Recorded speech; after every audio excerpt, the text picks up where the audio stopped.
ወደ አዲስ አበባ የሚወስድ ደረጃ ነው። አስገዳጅ ስለላ ካሜራ በአዲስ አበባ በዋና ዋና መንገዶች፣ በአካፋዮች፣ የውስጥ መንገዶች፣ ብሎክ መስቀለኛ መንገዶች፣ በመኖሪያ ቤቶችና በድርጅት ህንፃዎች አስገዳጅ ሁኔታ የስለላ ካሜራዎች እንዲገጠሙ ሊደረግ መሆኑን መረጃዎች ጠቁመዋል። ካሜራዎቹ መግጠም ግዴታ ይሆናል ያሉት የመረጃ ምንጮቹ ካሜራዎቹ በፋይበር ኦፕቲክስ ገመድ በመገናኘት እያንዳንዱን እንቅስቃሴ ወደ ስለላ መስሪያ ቤቱ ኢንሳና ፌዴራል ፖሊስ ዕለታዊ ያጠቃላይ እንግዲህ በሚቀረጸውና እንቅስቃሴውን ይልካሉ ነው ያሉት። ይሄ አስገዳጅ የስለላ ካሜራዎች ገጠማ በቅርቡ ይተገበራል በአዲስ አበባ ሁሉም አካባቢዎች ነው የተባለው።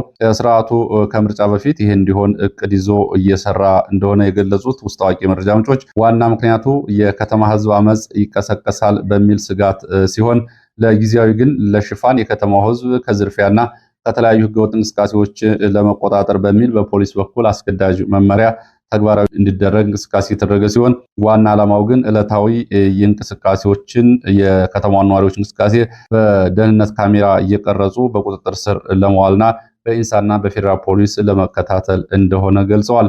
ከዚህ ጋር በተያያዘ ይሄ እቅድ በግዳጅ ይተገበራል ከተባለ በኋላ ከፍተኛ የብልጽግና ባለስልጣናት እንደዚሁ አንዳንዶቹ ፍቃድ በማውጣት አንዳንዶቹ ደግሞ ፍቃድ ካላቸው አስመጪዎች ጋር ትስስር በመፍጠር ከቻይና ሲሲቲቪ ካሜራዎችን ለማስገባት ድርድር ላይ ስለመሆናቸው በብዛት እንደዚሁ መረጃዎች በዚህም እንግዲህ ገንዘብ ለመስራት ድርድር ላይ ስለመሆናቸው የወጡ መረጃዎች ያሳያሉ።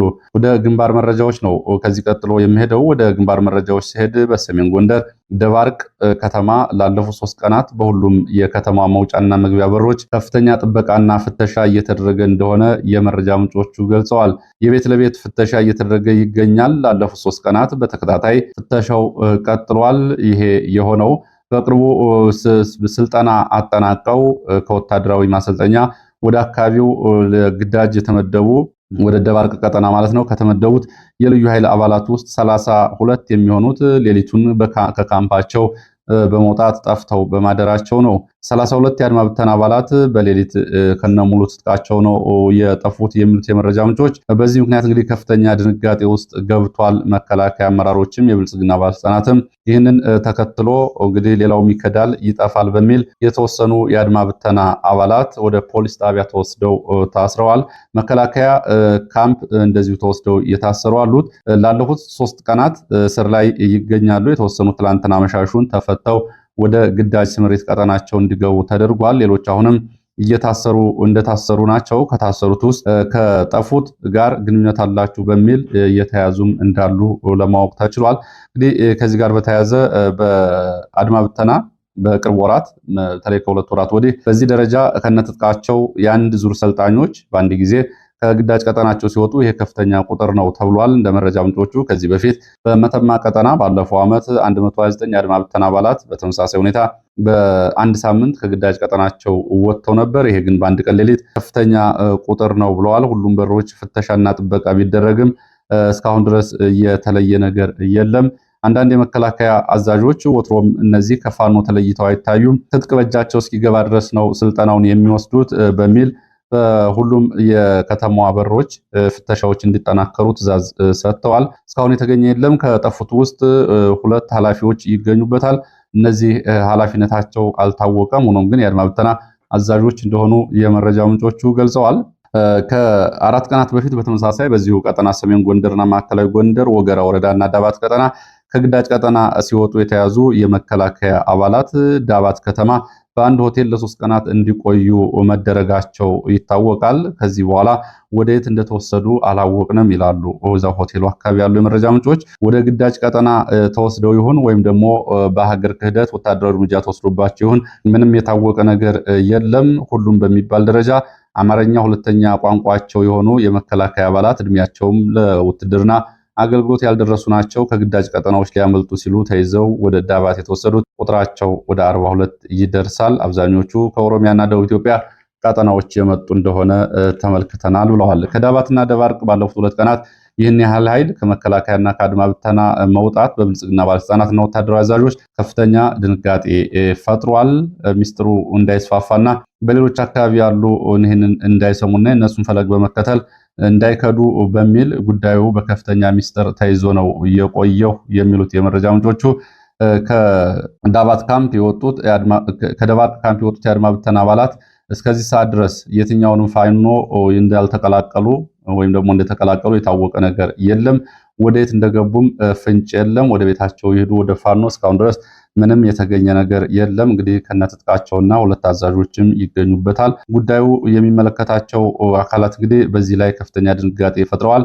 በተለይ በጦርነት የተሰላቸው የመንግስት ኃይል በየትኛውም አጋጣሚ አንድም ወደ ፋኖ አንድም ደግሞ እግሮ ወዳመራው ይሄዳል የሚል ከፍተኛ ስጋት ነው የተፈጠረው። ኃይል በዚህ መንገድ በጦርነት የተሰላቸ የመከላከያና የአድማ ብተና ከግዳጅና ከስምሪት ቀጠናው እየወጣ ይጠፋል የሚል እንግዲህ ስጋት ፈጥሯል። በእርግጥም እየወጡ ነው።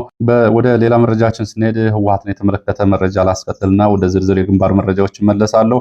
ህወሓት በአየር ኃይል ደረጃ ያሉ የጦር መሳሪያዎችን እያስገባ እንደሆነ እየወጡ መረጃዎች ጠቁመዋል። ጸረ ድሮን መሳሪያዎችን ጨምሮ የአየር ኃይል ውጊያዎችን ለማድረግ የሚያስችሉ መሳሪያዎችን ነው ህወሓት እያስገባ ያለው።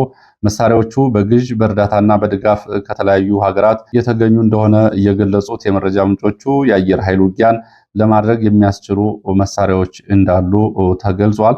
ከዛ ባሻገር እንደዚሁ ሮኬት፣ የመካከለኛ ርቀት ሚሳይሎች ጨምሮ የተለያዩ መሳሪያዎችን እንደዚሁ እያስገባ ነው ብለዋል። ለዚህ ይረዳል የተባለው እንግዲህ ቀድሞ የተጀመረው ሱዳን ውስጥ ሸዋካ ተብሎ በሚጠራ ቦታ የህወሓት ታጣቂዎች የድሮን ቴክኒሽያኖች፣ ጸረ ድሮን ኦፕሬተሮች እንደዚሁ ስልጠና እየወሰዱ ሲሆን የመጀመሪያዎቹ ዙር ሰልጣኞች አሁን በያዝነው ሳምንት ስልጠናቸውን አገባደው ወደ ግዳጅ ይሰማራሉ ተብሏል።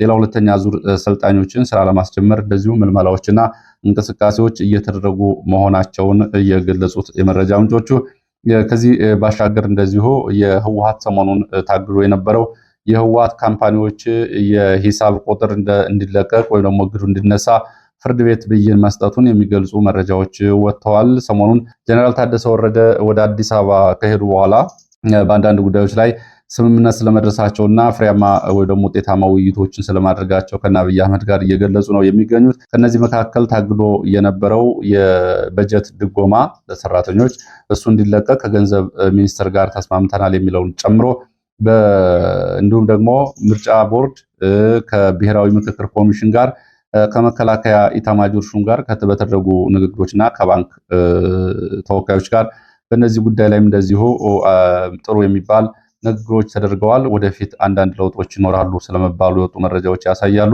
ከዚህ ባሻገር እንግዲህ ተይዞ የነበረው እና ታግዶ የነበረው በፍርድ ቤት የህወሓት ካምፓኒዎች የባንክ ቁጥር እንዲነሳ ፍርድ ቤት ብይን ሰጥቷል፣ ውሳኔ አሳልፏል። በዚህ ውሳኔ ግን የነደብረጽዮን ቡድን የአቋቋመው ህገወጥ ነው በሚል ቦርዱ ታግዷል። በተቃራኒው እነ ጌታቸው ረዳ ይደግፉታል ወይም ደግሞ ለነጌታቸው ረዳ ጥሩ ድጋፍ ይሰጣል የተባለው የነባሩ የቦርድ እንዲቀጥል ነው ፍርድ ቤቱ ውሳኔ ያስተላለፈው። ይህ እንግዲህ ይህንን ተከትሎ ያው እንግዲህ ነጌታቸው ይደገፋል የተባለው ቦርድ በህወሓትን ፖለቲካል ኢኮኖሚ ለውጥ የሚችል የፍርድ ቤት ውሳኔ ነው። ይህ እንግዲህ ወደ ፖለቲካው ሲሄድ ደግሞ በተለይ እነዚህ ትልልቅ ካምፓኒዎች የሚያመነጩትን ገንዘብ ለፖለቲካዊ ጉልበት ህወሓት የሚጠቀምበት ነው። ከዚህ ጋር በተያያዘ የነጌታቸው ቡድን ይደግፋል የተባለው ቦርድ በዚህ በኩል እንግዲህ የፖለቲካ ጫናና የኢኮኖሚ ጫና ለማድረግ ጉልበት ይሰጠዋል። ወደ ሌሎች መረጃዎች ሲሄድ ወደ ጋይንት ደቡብ ጎንደር የሚወስደን መረጃን የሚያስከትለው በጋይንት ደቡብ ጎንደር ላይ ጋይንት ወረዳ ሌሊት ወደ ፋኖ ቀጠና በመግባት ከበባና ቆረጣ ውስጥ ፋኖን በማስገባት ጥቃት ለማድረግ የሞከረው የመከላከያ አድማ ብተናና የሚሊሻ አባላት በአጸፋዊ ምላሽ ሙትና ቁስለኛ ስለመሆናቸው መረጃዎች ጠቁመዋል። ይትባ ገብርኤል ወይም ደግሞ 09 ቀበሌ እየተባለ በሚጠራው በዚህ ቀጠና በሌሊቱ 9 ሰዓት ወደ ፋኖ ቀጠና በመግባት ጥቃት የከፈተው መከላከያ አድማ ብተናና ሚሊሻ በፋኖ አጸፋ ጉዳት አስተናግዷል። ፋኖ ከበባ ሰብሮ ወጥቷል። በአጸፋው ቁስለኞች ወደ ንፋስ መውጫ ሆስፒታል ተልከዋል። የአድማ ብተና የመከላከያና የሚሊሻ አባላት በተቃራኒ እንግዲህ ቁጥራቸው ያልታወቀም እንደዚሁ ሙትና ቁስለኛ ሆነዋል። ፋኖም በአጸፋ ምላሹ የነፍስ ወከፍ መሳሪያዎች 4 ክላሽንኮፎች እና ተተኳሽ ወታደራዊ ሎጂስቲክ በእጁ አስገብቷል። በፋኖ በኩልም እንደዚሁ ጉዳት አለ። የጉዳት ሁኔታ በዝርዝር አልታወቀም ብለዋል የመረጃ ምንጮቹ። እንግዲህ ይሄ የሆነው በላይ ጋይንት ነው።